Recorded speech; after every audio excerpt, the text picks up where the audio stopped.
As you said, we may not see eye to eye on every issue, and we are going to get back to a healthy two-party system, I am sure of that, where we will have vigorous debates.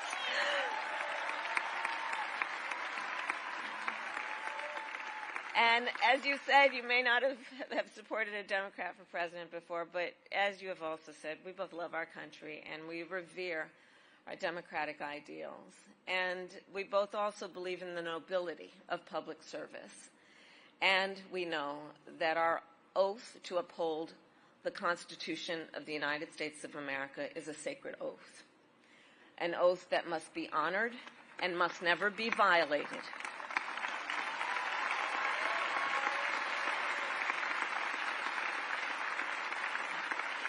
And your words today and the reason we are all here today, I think really do underscore perhaps one of the most fundamental questions that is facing the American people in this election. Who will obey that oath?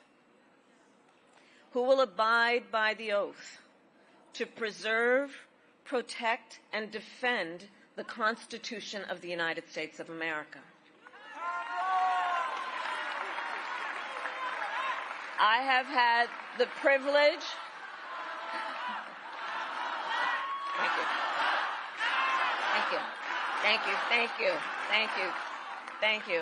And I have sworn an oath to uphold the Constitution 6 times in my career, including as Vice President, as a United States Senator, and as the top law enforcement officer of the largest state in our country.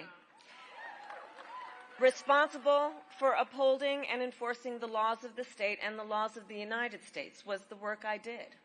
And I have never wavered in upholding that oath. And I have always executed it faithfully and without reservation.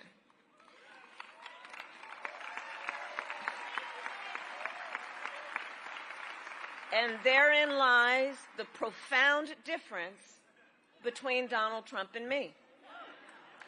He who violated the oath to uphold the Constitution of the United States of America. And make no mistake, he who, if given the chance, would violate it again. Donald Trump lost the 2020 election.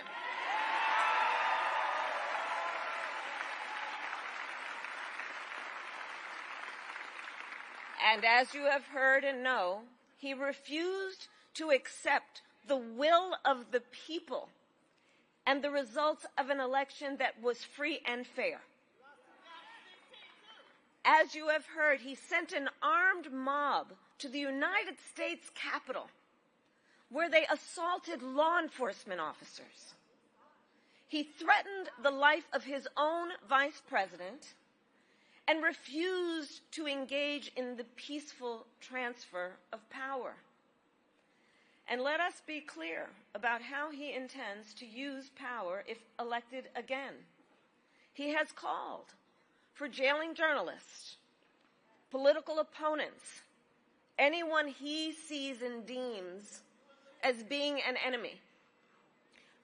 He has pledged to destroy the independence of the Department of Justice. And he called for deploying our active duty military against our own citizens.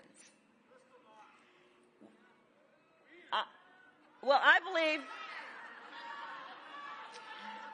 you and my running mate both. Well, listen, I believe that anyone who recklessly tramples on our democratic values, as Donald Trump has, anyone who has actively and violently obstructed the will of the people and the peaceful transfer of power, as Donald Trump has, anyone who has called for, I quote, termination of the Constitution of the United States, as Donald Trump has, must never again stand behind the seal of the President of the United States. Never again.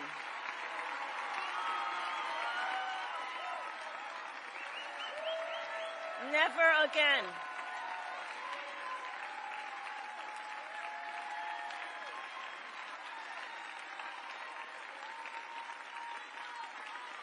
And the tragic truth that we are facing in this election for President of the United States is that there is actually an honest question about whether one of the candidates will uphold the oath to the Constitution of the United States. That is the tragic truth of this election, that this is actually an honest question that we are having as Americans. And I know the vast majority of us agree that upholding the Constitution must be a basic requirement we expect of anyone seeking the highest office in the land. I know the vast majority of us, regardless of your political party, agree we must hold sacred America's fundamental principles, from the rule of law to free and fair elections to the peaceful transfer of power.